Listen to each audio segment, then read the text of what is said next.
নাম ছিল হরিপদ। এক ছোট্ট গ্রাম কালীগঞ্জে তার জন্ম। গ্রামের বুক চিরে বয়ে গেছে একটি ছোট নদী, তারই পারে হরিপদের কুঁড়েঘর। তার জীবন ছিল সাদামাটা, অথচ ভরপুর শ্রম আর ভালোবাসায় ভরা। হরিপদ পেশায় ছিলেন কৃষক। সকালবেলায় সূর্য ওঠার আগে ঘুম থেকে উঠে মাঠে চলে যেতেন। নিজের ছোট্ট জমিতে ধান, পাট আর কিছু সবজি চাষ করতেন। তার সাথে ছিল একটা লাঙ্গল আর দুটি গরু, নয়ন আর মনু। ওদের সঙ্গেই ছিল তার জীবনের বন্ধন। গ্রামের মানুষ তাকে খুবই শ্রদ্ধা করত, কারণ তিনি ছিলেন সৎ, পরিশ্রমী আর সহানুভূতিশীল।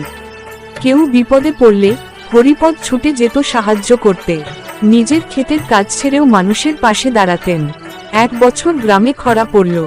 বৃষ্টি এল না ঠিক সময়ে, নদী শুকিয়ে গেল, মাঠে ফসল পুড়ে গেল রোদে। সবাই হতাশ হয়ে পড়ল, কিন্তু হরিপদ হাল ছাড়লেন না।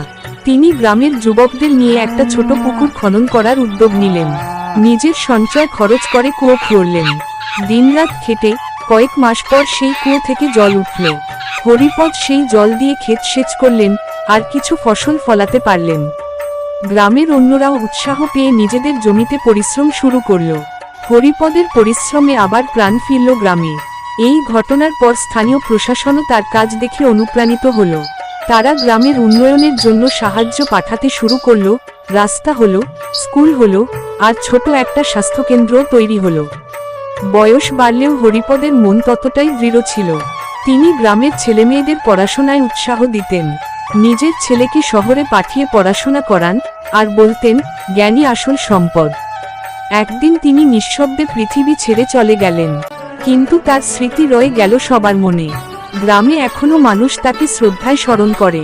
কুয়োর পাশে এখন একটা ফলক বসানো হয়েছে, যেখানে লেখা আছে, হরিপদ আমাদের পথপ্রদর্শক।